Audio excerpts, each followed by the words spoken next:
Hello friends, Divyanshi kitchen को मु आपन स्वागत करुच्ची। नमस्कार। आज मु गोटे साग भजा देखा जोटा कि चुली रे प्रस्तुत करी।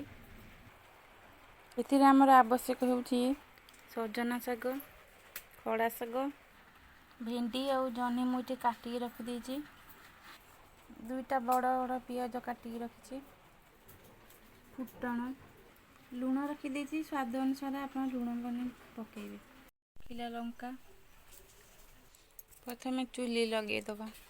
चुली लगी जाए प्रथम तेल पकेबा। प्रथम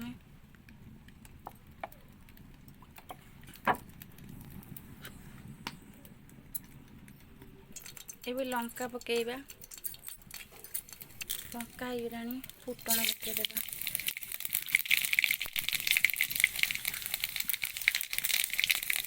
फुटी सारानी पियाज पकेदेबा।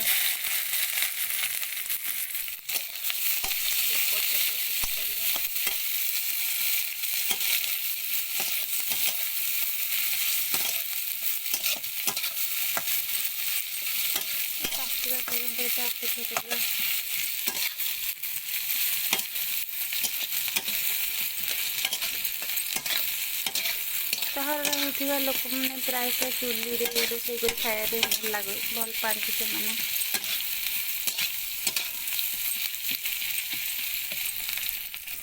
पियाज तो टिके रेड कलर दिख जाए टिके भाजवा।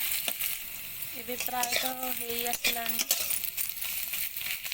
एबे हो गलानी। एबे आमे काटिकी रखिथिबा जह्नी आ भेंडी पकेबा।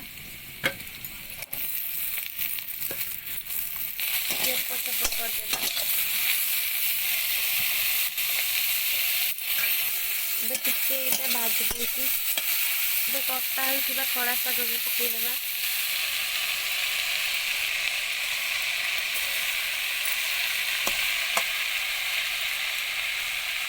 खड़ा शागटा पकईदे आम सजना शाग पकईबा।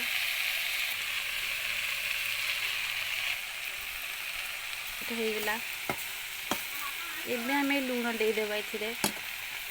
ए लुण देदेले सबुथ मैंने भिजीज। स्वाद अनुसार लुण टिके पकेबे। ढाकुणी घोड़े देबा। टिके रखीदे सीझीज सीझीज। टिके पानी दीजिए। ये शागटा सीझीजन। ये ढाकुणी काढ़ीदेबा।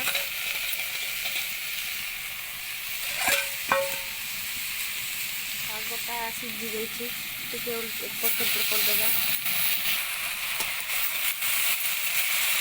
भल भाव शागटा सीझी जाइए। शागटा टिके कम समय सीझी जाए। अपन मान तो जानते हैं शागटा टिके कम समय लगे सीझा।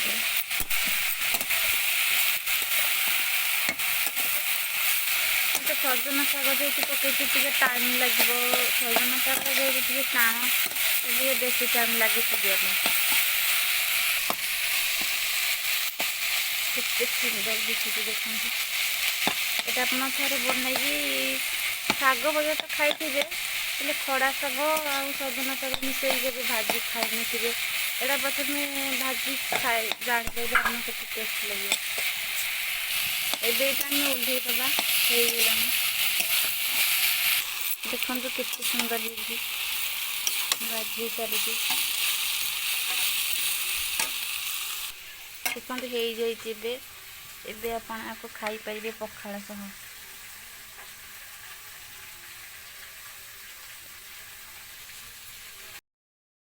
जदि आपण मानक मो वीडियोटी भल लगे आप लाइक शेयर और सब्सक्राइब निश्चिंत करेंगे। आ कमेंट माध्यम जान आपको मो रेसिपीटा केमती लगे।